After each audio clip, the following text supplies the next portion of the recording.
Hallelujah, male, male, wamiyo nyasaye duo. Wewe, manade, natewa wewe peo, manade, tudake pare moko tamole, adera wewe wepeo, manade. Mimi kuji umerejelea dhambi tena, na uko ulishatoka. Wewe jichunguze tena, utambue ni wapi ulipoanguka. Imba, imba, imba usana na Bwana. Hallelujah. Imba, imba, imba usana na Bwana. Hallelujah. Machiegni kendo machiegni koro e kidienje mar lesson sabato makaun tarik 12 dwe mar 3 to kod 20 to kod 2. Winjo kanyo wer momiwa gi Christ Ambassador manore mera piny mar Rwanda kocha giwero kanyo ni Yesu ni nzira mano dho gi kocha kiloko to iwacho kanyo ni Yesu e yo kendo yo madiere. Rwako wa chenro ni e kidienje mar lesson mabende watiere godo chieng' makawuono. Mana kaka pile wan kae to kod Jayalo Charles Odine mawuok Kisumu Central gi Jayalo Dickson Odiwuor mar Kachok SDA duto te Kisumu mabende wantiere godo kamano. Wang'e thuon wach makawuono Yesu Jachak Kendo Jachop Yie Marwa. Yesu Jachak Kendo Jachop Yie Marwa bende puonje mar 11 bende wang'iyo okinyi makawuono. Kata kamano kapok wachako to Jayalo Charles Odine bro yawno galam.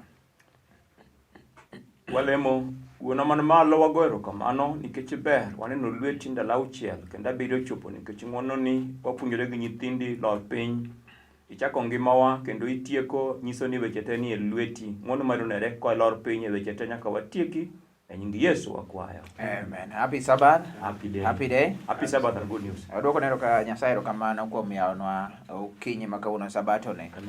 Sabato ma tarik 12. Kendo adwoko machiegni ahinya studio kokadho e Lolwe TV kae. Jomokadho no yudo puonj mamit ahinya mabende koro no Yesu oyawo yo mokadho rageng'. No yudo ni ene koro kuma ne rageng' mane geng'o ji cha koro onge oyawo yo ma koro kadho nyaka kanyo. Ne puonj mane mit ahinya. Jomane jandiko puonj mar 11 wacho ni Yesu Jachak Kendo Jachop Yie Marwa. En wach mabende Jachak Kendo Jachop Yie Marwa. En mochako kendo to ochopo Yie Marwa nogo no. Nyiso no chako yie to bende koro chopo. Wach wich ni buk mar Jo-Hibrania, buk mabende osebedo kwa ng'iyo nikech ma en ote mar Hibrania kwota mabende wadhi kwa tieko. Kwa tego wang'wa kuom Yesu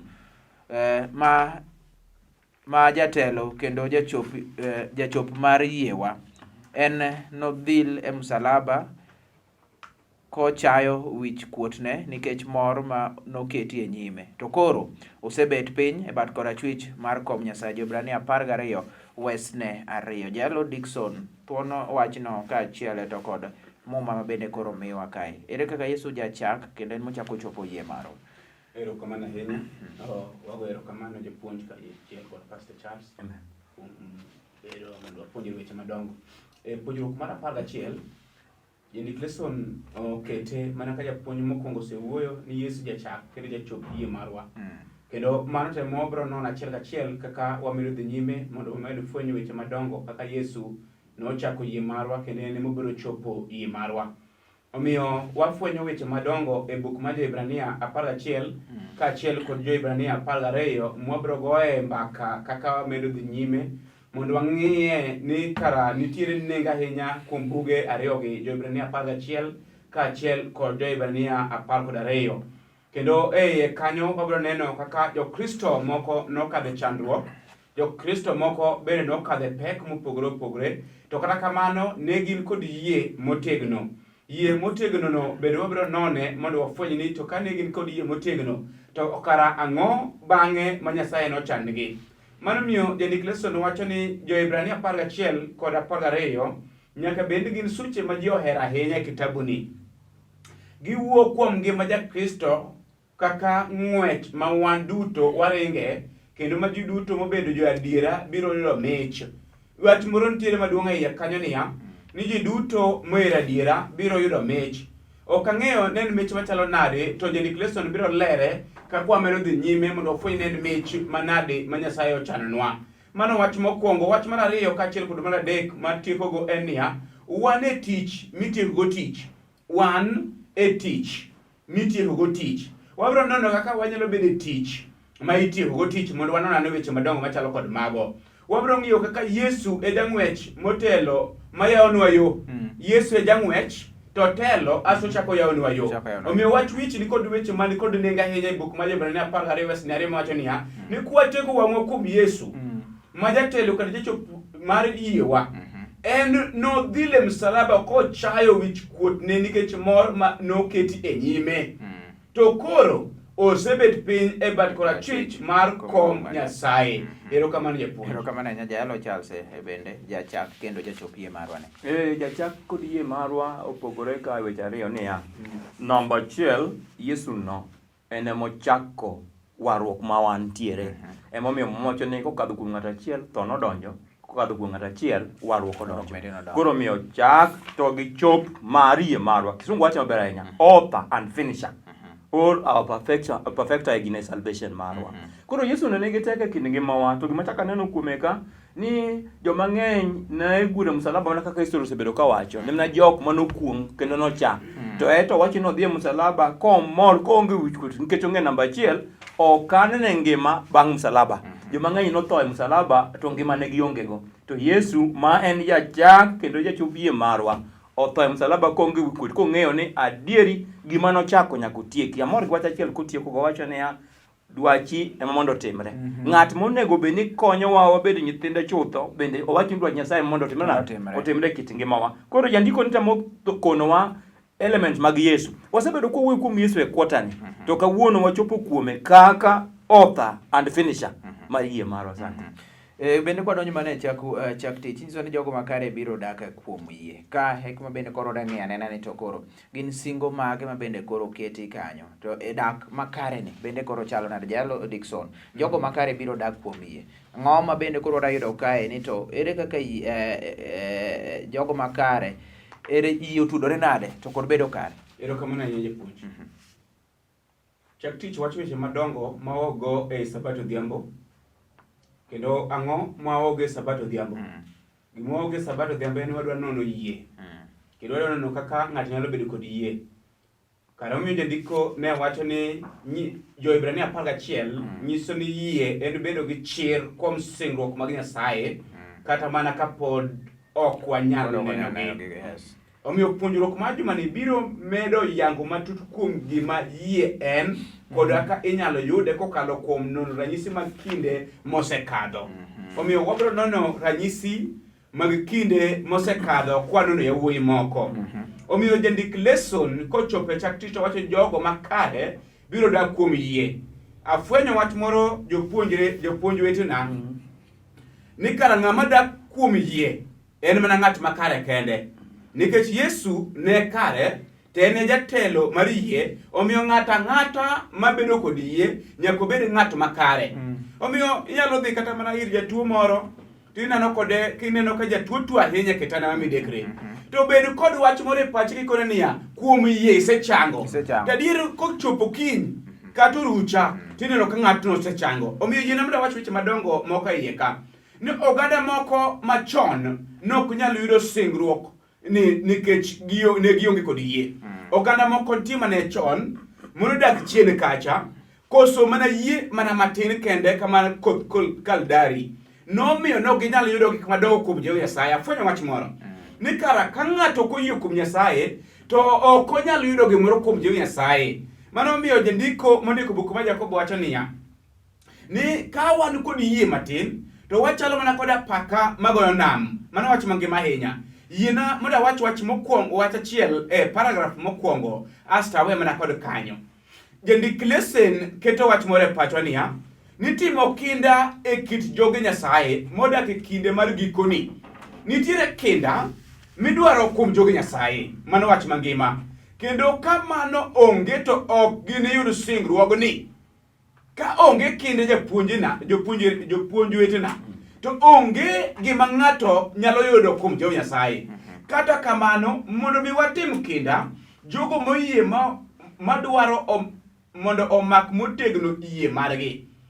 Paulo nyiso ni oganda mane nie thim ne ok nyalo yudo singruok nikech ne gionge kod yie kaluwore kod buk mar Jo-Hibrania 3:10-9. Erokamano japuonj. Wach maduong' wanwang'e niya, jogo makare biro dak kuom yie. Hello, Charles. Ahero kisungu, the righteous shall live by faith. Kendo ne kare nitie seche moko mwanyalo kawo ni wanyalo dak to ka yie onge to wakwam.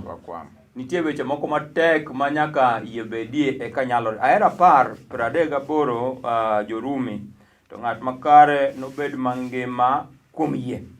Tiende ni kit ngima odiochieng' kodiochieng' gimonego wabedgo en yie. Emomiyo 35 emomiyo kik uwit geno ma un go, nikech obiro kelo pok maduong' ne jomo yie. 36 wacho timuru kinda mondo utim gima Nyasaye dwaro, mi mondo uyud gima osesingore ni enomiu. 39 to wacho ni to wan ok wan joma dok chien kendo lal, to jomoyie kendo ireso. Tiende kit ngimawa jomoyiego. Wakisomo list mar Jorumi mar Ibrania 11 mar list mar jomoyie kuom yie. Ndiko wacho ni adieri kare jok makare dak kuom yie. En gima kiny ok chande, kech ong'e ni kiny nochiem.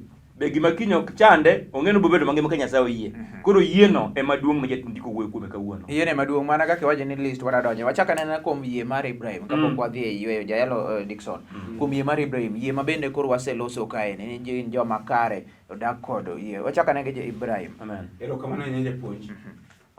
Yiena mar Jo-Hibrania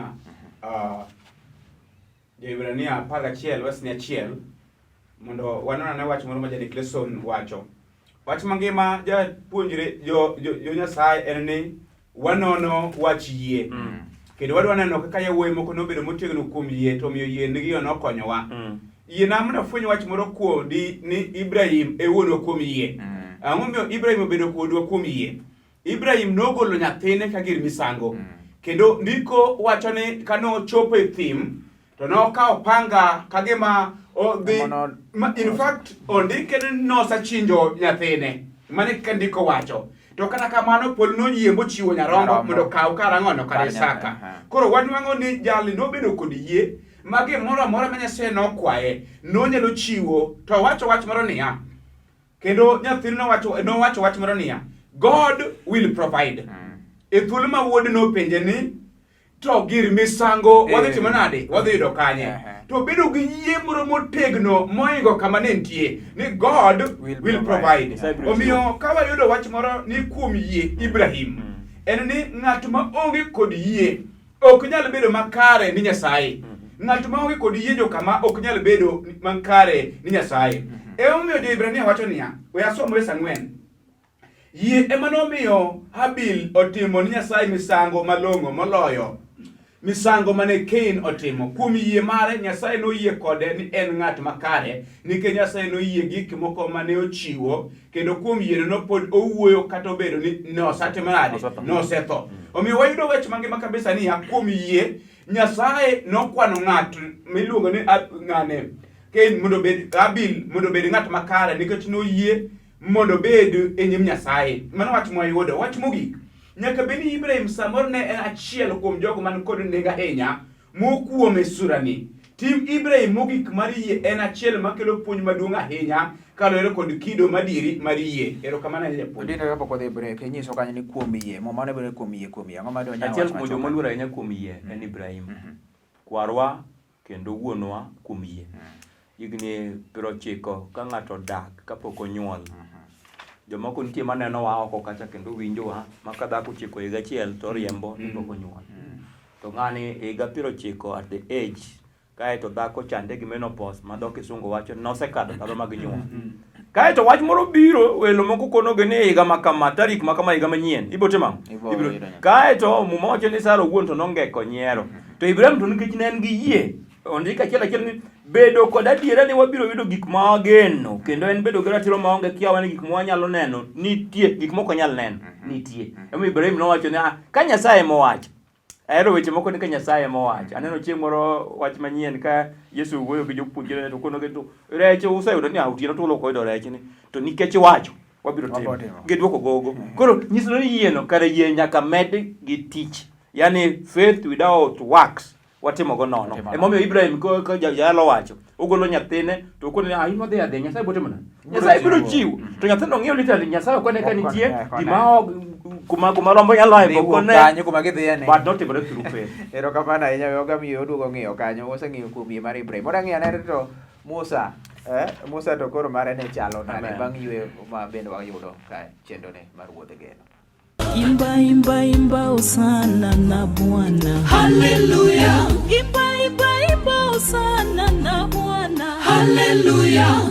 Erokamano ahinya bang' wuok e yweyo ma bende miyo wer kanyo kod Sisters of Grace, Love Lifted Me. Ne kane gimoro amora nok nyal konya to love ema bende otima noting'e malo. Erokamano ahinya kendo jogo ma bende koka yaw TV mar wan gi jayalo Charles Odinde gi jayalo Dickson Odiwuor ma wantiere godo kae. Wang'iyo kuom yie mar Ibrahim, weche ma bende tekre gi ng'eny ahinya. Koro Musa noyie gik mane ok ne. Jayalo Dickson kanyo ma bende koro wadonje bang' waseng'iyo mar Ibrahim. Musa bende waje noyie gik ma ok ne.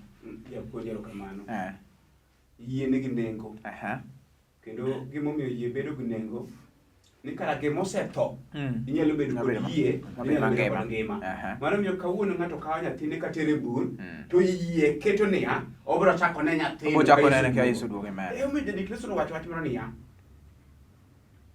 Jo-Hibrania 11 wesni 12 nyiso malong'o ni Isaka nomak ichne kuom teko mar Nyasaye kotiyo kod ng'at machal mana ng'ama osetho. Kitiyo kod ng'at machal ng'at mosetho, bende Paulo nondiko ni kata obedo ni Ibrahim ne nenre mana ka ng'at mosetho kendo Sara bende ne neno ka migumba. Ibrahim noyie kuom geno mopogre kod gigeno ni owinjire obed wuon oganda maduong' nikech noyie ni Nyasaye chiwo ngima ni jomosetho kendo chako bedo mangima kendo miyo gik mabetie kowuok kuom ang'ono ngima betie kowuok kuom gima onge. Omiyo wafwenyo wach moro niya ni jogi nosedhi e ngimagi kendo negichopo okang' mane ok ginyal nwang'o kata nyathi to kokalo kuom yie gima chal gimosetho notimo nade nobetie nyathi nobetie. Wanwang'o e tije adek ni Musa noyie gik ma ok ne. Yina mondo anon kod buk mar Jo-Hibrania 11 wesne 23. Jo-Hibrania 11 wesne 23 wacho niya yie ema nomiyo kane onyuol Musa to nyuolne nopande kuom dwe 3 nikech ne gineno ka en nyathi man gi chia. Mano miyo ne gibedo gi chir mugiketho chik ruoth Misri. 24 yie ema nomiyo Musa odagi ni kik luonge ni wuod nyar Farao kane osedoko ng'ama duong'. Weche ariyo madongo mwayudo e wesni. Musa en ng'at mar ariyo kuom thuondi manonyiso ranyisi maber e sura mowuoye kuom yieni. Ngima mar Musa ochakre kendo orumo kod timbe ariyo mar bedo gi gero gi ruoth. Ang'o miyo jadik Kristo nowuoyo kamano? Jonyuolne nopande Musa e kinde manonyuole nikech ne giluoro chike mar ruoth mane ruoth oketo. Mar ariyo kendo Musa nowuok Misri to ne oluor nikech kwinyo mar ruoth. To weche ariyo madongo timre kokalo kuom yie. Omiyo wayudo ni Musa nomak ichne kendo nonyuole kokalo kuom yie. To kokalo kuom yie nogono nopande, to kokalo kuom yie nogono nobedo modonge od ruoth. To kata kamano nokoyie mar mondo obedie od ruoth kamano mak mana mondo oyud thuolo mar bedo kod oganda mamoko. Mano wayudo iye kanyo. Koro miyo Jadik Lesson keto wach moro pacho niya noyie gik makotimo nade manoko ne. Erokamano japuonj. Jalo Charles Yie ema bende nomiyo Musa odagi ni kik luonge ni wuod nyar Farao kane osedoko ng'ama duong'. Joma ng'eny konyuol e status kuma Musa ne nitie negigombo mondo gidonge pile ka pile.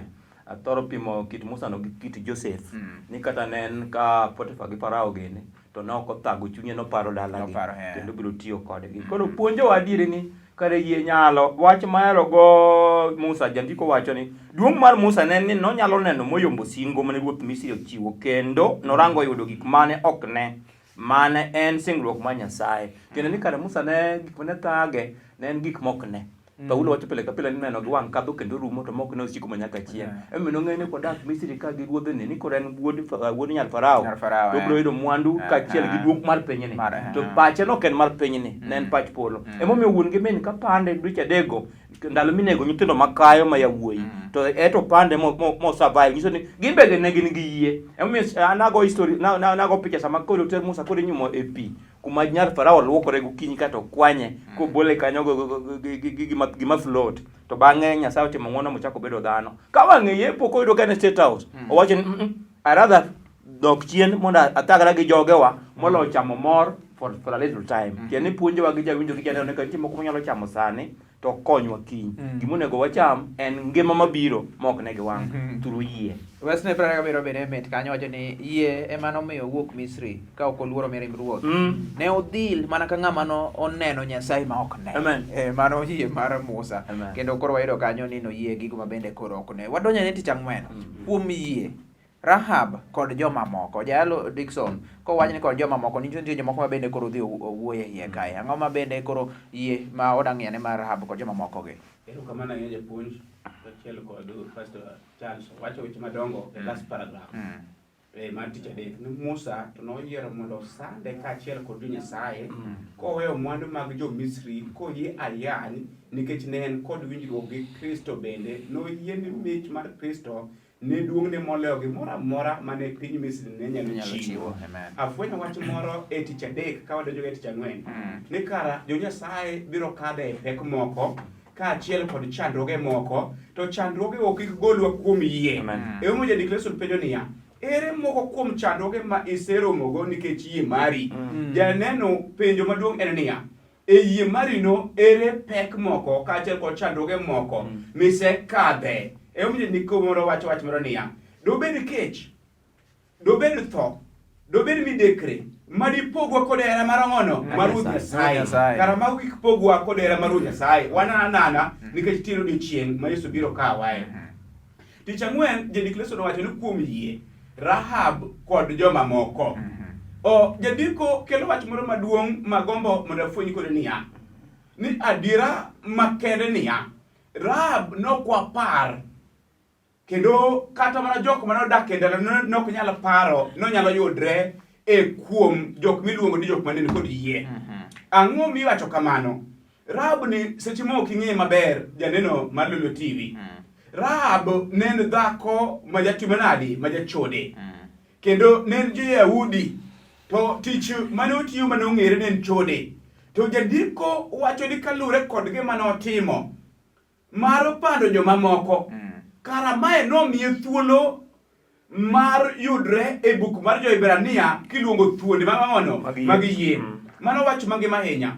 Yie mondo akel wach dala mondo awe ni japuonj machielo. Kata mana seche moko e gweng' kata mana kama idake kanyo ibiro nono ka nitie jomoko modonjo e dala tinichwe moko idonjo. Ang'o miyo wuoyo kamano? Kisomo buk mar Fweny 7, e buk mar Fweny 7 jandiko wacho wach moro niya, Fweny 7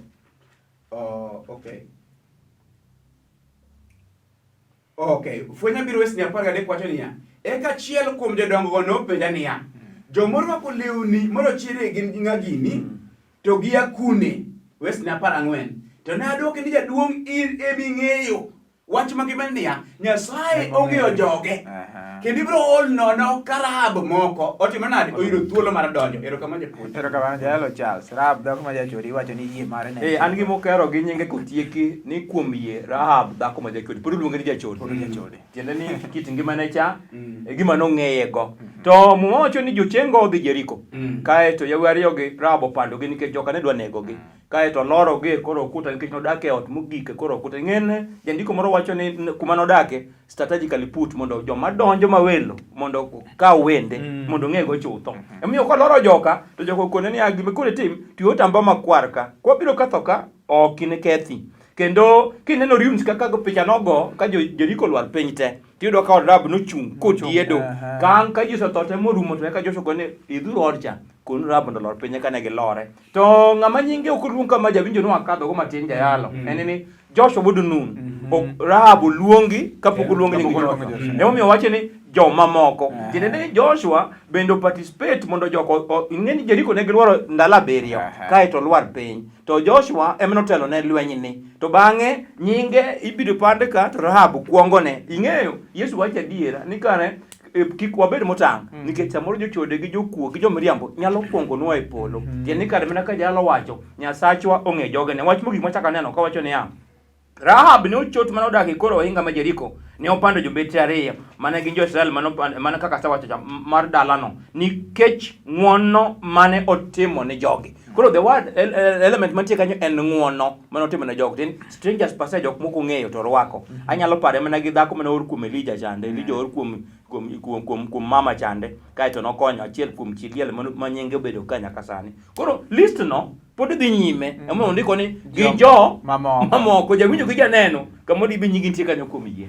Nyiso wani gimondo bende koro wapuonjore kuom ote mar Rahab mar yie marene ni era ranyisi maber ahinya ne jogo mawinjo Yebrania mane ok owinjo ka Yesu yalo kata nene kotimo honni kaachiel gi wan bende mane ok oneno moro amora kuom mane otimore.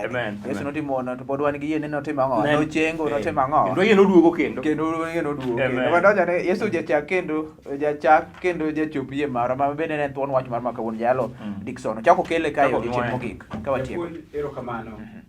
Japuonj mar ariyo bang'e kaseloso wache madongo kuom Rahab. Taparogo mana gima notimre ni nyathi moro mabende iluongo ni Reuben.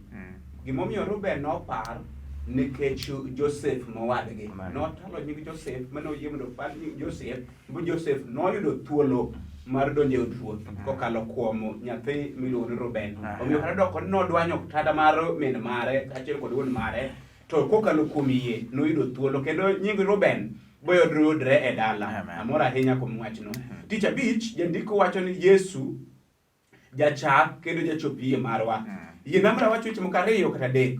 Yesu e jal momiyo yie obedo gima nyalore. Mano wach mokwongo. Yesu e jachak mar yie marwa. Manyiso ni ka onge Yesu to yie bedo maonge. Emomiyo jandiko Yesu nowacho ni Yesu e jachak yie marwa. Wach mar 3. Yesu osedonjo e yweyo mar Nyasaye kendo bet e bad korachwich mondo wabed wayud thuolo mar bet kod Nyasaye kokalo kuom yie. Omiyo jandiko Yesu keto wach moro niya e gikone Yesu Jachop Yie Marwa nikech ne ochiwo ranyisi ma onge mbala kuom kaka ng'wech mar yie owinjore ringi. Omiyo ka ng'ato dwaro ng'eyo kaka onego bed waringo e nyim Nyasaye en kokalo kuom Yesu nikech ang'o no kadhe pek no yin jal moro tiere polo mabiro rese. Erokamano japuonj. Erokamano jal Charles. 11:32 ka kwanye kata chom kacha mano Ibrania wacho ni thuolo ditawa mar wuoyo kuom Gideon, Barak, Jephthah, Daudi, Samuel kod Jonabi. Nyiso ni kare list no mana kaka wacho cha uting'o joma ng'eny. Ka Rahab inyalo luong nyinge kapok luong Daudi. Ka Rahab iluongo nyinge ka Gideon onge gi Jephthah. Kare nyiso ni kata Jonabi kande Nyasaye oketo ka klas achiel in terms of warruok. Emomiyo wan gi teko so long as ni wayie nikech yie en bedo gadier kuom pok waneno. Jandiko tieko ka wacho ni wache Yesu Jachak ne wacho ni koro en kindewa mondo waringe kata obedo ni ok wanyal yudo gino mane Yesu oyudo gi teko wawegi nyaka obed kod ranyisi makare ranyisi makare nyimwa kendo bedo kod yie kuome kendo keto wang'wa kuome mana kaka jogo mane otelo nanotimo ka wadhi nyime kuom yie ka wageno kuom singruok mar miyo wapok maduong'. Jawinjo gi janeno kare gima koro dong' en ni koro wang'i malo nikech yie en bedo gadier kuom pok waneno. Wadhi dala mana kokadho kuom yie. Kae to Jephthah gin wadhi neno gi Rahab jachode. Kendo ang'eyo ni muma wacho ni joma dhi e polo jandiko moro wacho gin joricho mong'wonnegi. Emomiyo nying Rahab ok dhi kadho dhoot ka en jachode. Koro dhi kadho Rahab molok manyien. Emomiyo kuma Jephthah gene gi Daudi gini donjo joma chunygi chalo chuny Nyasaye wan bende wantiere. Wach mogik en niya ka wasebedo gi yie to koro waketore kuom Kristo chutho. Amor gi Ibrahim ok thag chuny nyathi to penje dir baba to mwadhini ere misango Nyasaye biro chiwo. Koro akare gimonego bed watimo ndalo ka ndalo mamako kaka kwamono nyathi kich gi chiliel no gimong'e ni Nyasaye botimo biro chiwo. Ng'apo koyudo tich Nyasaye biro miyo. Kendo joma neno wa hospital ka tuo ge jelago wakono gene gibiro chango kendo gibiro wuok Nyasaye biro chiwo yo ma wan ok wang'eyo kuom yie nyalore. Kuom yie Nyasaye biro chiwo. Mano bende koro watieko godo puonj marwa ma odiochieng' ma kawuono nyaka joma nyien kendo botudore kendo mondo mang'e rwako piny ruoth ma ok yiengene. Lesson marwa bende obiro mana tarik 19 Sabato manyien ka Nyasaye oyie. Bende chopo e giko mar puonjruok masani chenro pod dhi nyime. Jayalo Dickson tikno galam.